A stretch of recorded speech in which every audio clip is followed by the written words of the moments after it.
Guys what's up, कैसे हैं आप लोग फ्रेंड्स। स्वागत करता हूं अब आधा टेक में। गाइस तो बताने वाला हूं कि अगर आप भी कोई सेकंड हैंड आईफोन खरीदना चाहते हैं तो आपको क्या बातें ध्यान में रखनी चाहिए। मैं आपको आज 5 स्टेप्स ऐसे बताने वाला हूं जो कि आपको सेकंड हैंड आईफोन खरीदने में मदद करेगा, ठीक है ना।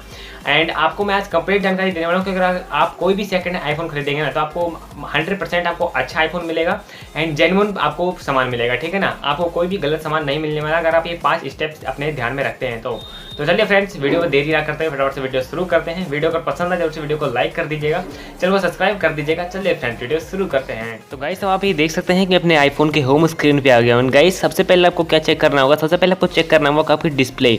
आपकी जो डिस्प्ले है ये ओरिजिनल है कि नहीं है, या फिर आपके डिस्प्ले में कोई फॉल्ट तो नहीं था, आपका डिस्प्ले कहीं चेंज तो नहीं है, ठीक है ना। तो आपको सबसे पहले अपना डिस्प्ले चेक करना होगा क्योंकि display is very most important product in your mobile. तो चलिए फटाफट से आपको बताता हूँ डिस्प्ले आपको कैसे चेक करना है। अगर मान लीजिए आपका आईफोन 8 है, ठीक है। 8 से क्या होता है कि इसमें जो है ना, आप ये देख सकते हैं जिस पर जैसे ब्राइटनेस पे क्लिक करें तो यहाँ पे ट्रू टोन का ऑप्शन आईफोन 8 के ऊपर के सभी मोबाइल्स में अवेलेबल हो जाते हैं, ठीक है ना।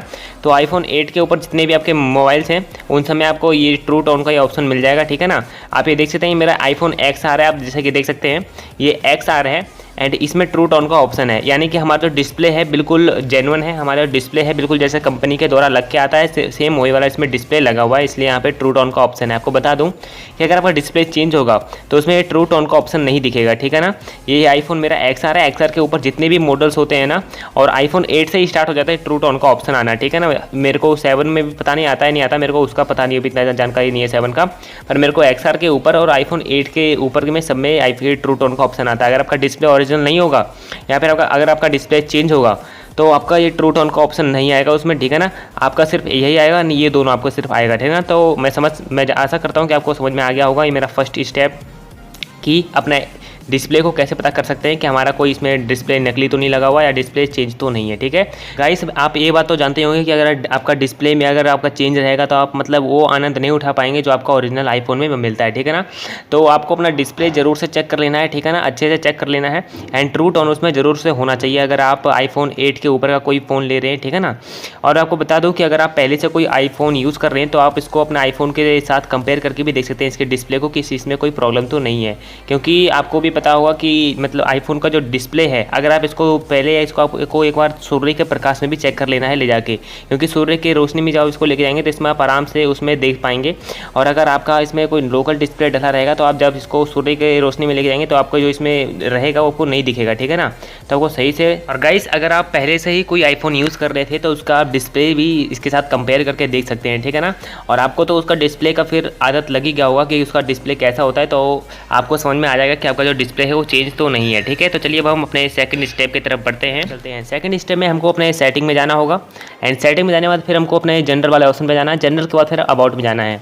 अबाउट में जाने के बाद फिर यहाँ पे आप देख सकते हैं यहाँ पे मॉडल नंबर लिखा हुआ है, ठीक है ना। मॉडल नंबर में यहाँ पे आप देख सकते हैं कि यहाँ पे सबसे पहला जो हमारा अक्षर है वो यहाँ पे M लिखा हुआ है, ठीक है। आप यहाँ पे देख सकते हैं कि जो हमारा सबसे पहले जो है यहाँ पे M लिखा हुआ है। M का मतलब हमारा जो मोबाइल है बिल्कुल न्यू है, ठीक है ना। अगर हमारा यहाँ पे मान लीजिए M के जगह कुछ और लिखा रहा है, यानी कि यहाँ पे M के जगह पे हमारे 3 शब्द और यहाँ पे हो सकते हैं F, N और P। F, N और P यानी कि इनके ये आपको मतलब बता देता हूँ। F का मतलब होता है रिफर्बिश्ड, यानी कि आपका जो मोबाइल है संपूर्ण रूप से टूट गया है और ये आपके एप्पल कंपनी के द्वारा मतलब ये रिप्लेसमेंट होकर आया है, ठीक है ना। आपका मतलब पूरा ये चकनाचूर हो चुका है आपका मोबाइल, मतलब कहीं से गिर गया मान लो और वो बिल्कुल आपने चेंज करवा के लाए हैं, तो मतलब ये होता है रिफर्बिश्ड, ठीक है ना। तो आप ये ध्यान से यहाँ पे देख लीजिएगा, अगर यहाँ पे F लिखा हो और आपको अगर बोले भैया नहीं हमारा बिल्कुल नया मोबाइल है और बिल्कुल अब बढ़िया मोबाइल है, तो आप ध्यान रखिएगा कि अगर F लिखा है तो ये रिफर्बिश्ड, यानी कि आपका जो मोबाइल है भले ही वो नया लगे देखने में, पर क्या होता है कि वो बिल्कुल टूटा फूटा हो उसको बदलवा के आपको दिया है, ठीक है ना।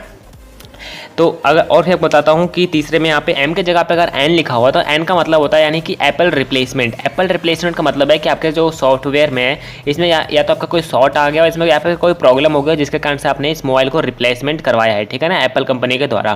तो इसलिए यहाँ पे जो है ना आपका N लिख के आया था, अगर M के जगह पे N है तो आप ध्यान से देख के लीजिएगा, आपको सारी बातें पता होनी चाहिए जिससे कि आपको कोई चूना ना लगा दे, ठीक है ना। एंड यहाँ पे आपको मैंने बता दिया, यहाँ पे N बता दिया, ठीक है। मैं आपको 3 चीज़ बता चुका हूँ, M, F और HN। अब यहाँ पे अगर आपका P लिखा हुआ है, M के जगह पे अगर आपका P लिखा हुआ है तो P का क्या मतलब होता है? P का मतलब होता है पर्सनलाइज्ड, यानी कि अपने अपने कहे अनुसार अपने आईफोन में उसको कुछ बदलाव करवाए हैं, जिसके कारण से यहाँ पे P लिख के आ जाता है, ठीक है ना। तो आप ये 4 चीज़ समझ गए होंगे कि M, F, N और P अगर यहाँ पे लिखा हुआ है तो इसमें क्या क्या इसमें आपको समझ में आ गया होगा, ठीक है। तो अगर आपको कोई भी कुछ बोलता है कि भैया हमारा बिल्कुल बढ़िया है या मोबाइल न्यू है, आप कैसे पता करेंगे, पर्सनलाइज्ड है, एप्पल रिप्लेसमेंट है, तो आपको ये सब समझ में आ गया होगा, ठीक है। तो चलिए अब हम अपने तीसरे स्टेप्स की तरफ बढ़ते हैं। तो गाइस अब हम अपने तीसरे स्टेप पे आ चुके हैं, ठीक है। तीसरे स्टेप में आपको क्या पता करना है कि आपका जो मोबाइल है ये इंडिया का है या फिर किसी और देश का, आप कैसे पता करेंगे, ठीक है। तो आपको बता दूं अगर आप इंडियन है तो यहाँ पे आप देख सकते हैं, यहाँ पे HN लिखा हुआ है, ठीक है। ये हमारा जहाँ पे M ये जो मॉडल नंबर है ना, इस पर हमारा HN लिखा हुआ है। HN का मतलब होता है इंडियन, ठीक है। यहाँ पे अगर आपका मतलब कुछ भी लिखा हुआ है, J लिखा है तो जापान, या फिर अगर C लिखा है तो चाइना, तो मतलब इसी तरह से अलग अलग देश के नाम होते हैं। तो उसी तरह से यहाँ पे मतलब कुछ भी लिखा हो तो आप यहाँ पे समझ जाइएगा। अगर यहाँ पर अगर कोई बोले कि हमारा मोबाइल विदेश का है, तब तो आपको उसका नाम सर्च कर लेना, क्योंकि मेरे को सबका नाम नहीं पता कि किस देश का क्या क्या है नाम है। पर अगर यहाँ पे अगर आपका HN लिखा है तो आप समझ जाइएगा कि आपका मोबाइल बिल्कुल इंडियन है एंड ये आपका मोबाइल जो है इंडिया में बनाया गया है, ठीक है ना। तो इससे आप पता कर सकते हैं कि आपका जो मोबाइल है इंडियन है या विदेशी का है, ठीक है। तो चलिए अब अपने 4th स्टेप की तरफ बढ़ते हैं। तो गाइस अब हम अपने 4th स्टेप की तरफ आ चुके हैं, ठीक है। 4th स्टेप में हमको जाने के लिए सबसे पहले हमको अपने सेटिंग वाले ऑप्शन पे आ जाना होगा। सेटिंग में आने के बाद हमको अपने बैटरी वाले ऑप्शन ढूंढ लेना होगा, ठीक है। क्योंकि आपको बता दूं कि अगर आप एक आईफोन यूज़र है तो उसमें बैटरी बहुत बड़ा मैटर करता है, क्योंकि अगर आपका आईफोन में बैटरी हेल्थ सही नहीं है तो आप आईफोन को सही से आप इस्तेमाल नहीं कर पाएंगे और आप मतलब इसका असली इन्जॉयमेंट नहीं ले पाएंगे मोबाइल का, ठीक है। तो सबसे पहले हमको अपना बैटरी वाले ऑप्शन पे आ जाना है एंड बैटरी में आप यहाँ पे देख सकते हैं, यहाँ पे जो है आपको यहाँ पे बैटरी हेल्थ दिख जाएगी। आपकी जो बैटरी हेल्थ है कम से कम 80 के एबव होनी चाहिए, ठीक है ना। 80 से कम नहीं होना चाहिए।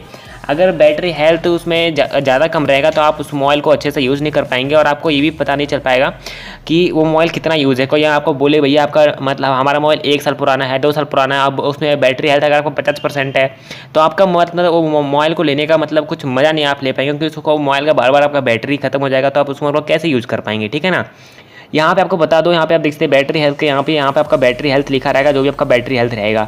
हमारे मोबाइल में यहाँ पे नहीं लिखा हुआ है, क्योंकि हमने जो है एप्पल कंपनी के द्वारा अपना बैटरी चेंज करवाया था, क्योंकि हमारा जो बैटरी है सही से बैकअप नहीं दे रहा था, जिस कारण से हमने अपने मोबाइल का जो है अपना बैटरी चेंज करवाया था। इस कारण से यहाँ पे अननोन पार्ट लिख के आ रहा है, ठीक है ना। पर अगर आपका यहाँ पे कोई यहाँ पे मतलब अगर नया मोबाइल है तो उसमें आपको जरूर से यहाँ पे बैटरी हेल्थ लिख के आएगा। अगर उसने बैटरी चेंज नहीं करवाएगा और उसने बैटरी चेंज करवाई होगी तो सेम यही लिख के आएगा अननोन पार्ट। अगर आपको बोले कि भैया हमारा बैटरी मतलब जो पार्ट है बिल्कुल सही लगा हुआ है तो यहाँ पे आप बता दीजिएगा कि आप भैया यहाँ पे अननोन पार्ट क्यों लिख के आ रहे हैं, ठीक है। तो आप ऐसे उस क्वेश्चन कर सकते हैं उससे, ठीक है। अगर आपको ये सेकंड हैंड आईफोन खरीदने हैं तो वीडियो अगर पसंद आ रहा हो जरूर से वीडियो को भी कभी लाइक कर दीजिए और चैनल को सब्सक्राइब भी कर दीजिए। तो मैं आशा करता हूँ कि आपको इस बैटरी हेल्थ वाले यानी 4th स्टेप भी समझ में आ गया होगा। तो चलिए अब अपने हम 5th स्टेप की तरफ बढ़ते हैं। तो गाइस अब हम अपने 5th स्टेप की तरफ आ चुके हैं, ठीक है। 5th स्टेप में आपको क्या चेक 5th स्टेप में आपको चेक करना है, आपको अपना स्पीकर चेक करना है, आपका वाइब्रेशन चेक करना है, ठीक है। ये हमारा जो आईफोन में होता है ना, ये इसमें आप समझते होंगे कि 2 स्पीकर, पर इसमें 2 स्पीकर नहीं, इसमें एक तरफ वाइब्रेशन का होता है, एक तरफ हमारा स्पीकर होता है, ठीक है। और आपको जो यहाँ पे आगे का स्पीकर होता है ये भी आपको चेक कर लेना होगा, ठीक है। क्या होता है कि कभी कभी अगर इनमें गंदगी फंसे रहते हैं जिसके कारण से आपको आवाज़ नहीं आती है, तो आपको ये चीज़ जरूर चेक कर लेना है, ठीक है। तो सबसे पहले आपको सेटिंग में जाना होगा इसके लिए एंड फिर आपको साउंड एंड इसका आपको ऑप्शन दिखेगा, आपको रिंगटोन पे जाना है एंड आप इसका रिंगटोन चला के देख सकते हैं। आप ये देख सकते हैं इससे आपका जो है ये वॉल्यूम आएगा एंड इससे आपका वाइब्रेशन आएगा, ठीक है। आपको वाइब्रेशन और ये चेक कर लेना है एंड इस पर आप कॉल लगा के भी किसी का कॉल लगा के इस पर आप चेक कर सकते हैं कि आपके मोबाइल में जो है किसी तरह कोई परेशानी तो नहीं है, कोई प्रॉब्लम तो नहीं है स्पीकर में, क्योंकि अगर आपका स्पीकर खराब होगा तो इससे भी आपको बहुत बड़ी परेशानी झेलनी पड़ सकती है, ठीक है। तो ये था हमारा आईफोन XR एंड मैं आपको बता दूं कि ये सभी आईफोन के लिए आप सेम प्रोसेस है, बिल्कुल आप सेम इस तरह से चेक कर सकते हैं। ये कुछ 5 महत्वपूर्ण स्टेप्स है जो मैंने आपको बताया, जिसके आप आईफोन अगर सेकंड खरीद रहे हैं तो इससे आप पता कर सकते हैं कि आपके आईफोन में कोई परेशानी तो नहीं है। मैं आशा करता हूँ कि मेरा ये आईफोन का पूरा जो वीडियो मैंने बताया है 5 स्टेप आपको सबसे कुछ समझ में आ गया हो, ठीक है। एंड मैं आपको बता दूँ इसमें फिर से कि जो ये रहता है ना, ये हमारा इस साउंड का रहता है, यानी कि इससे हमको आवाज़ आता है, और ये हमारा वाइब्रेशन का रहता है। इसमें से हमारा कोई आवाज़ नहीं आता, इसमें से हमको वाइब्रेशन आता है, ठीक है ना। और आप अपना ये चार्जिंग पोर्ट भी चेक कर लीजिएगा कि आपका चार्जिंग पोर्ट सही है कि नहीं है, क्योंकि जो एप्पल का जो डाटा केबल होता है ना उसमें बहुत प्रॉब्लम आ जाते हैं। जरूर से आप डाटा केबल भी देख के लीजिएगा, ठीक है, अगर आप सेकंड हैंड आईफोन ले रहे हैं तो। मैं ऐसा करता हूँ कि आपको मेरा वीडियो पसंद आया, अगर आपको मेरा वीडियो पसंद आया तो वीडियो को लाइक करें और वीडियो को ज़्यादा से ज़्यादा शेयर करें और चैनल को सब्सक्राइब भी कर लीजिएगा। Thanks for watching my video.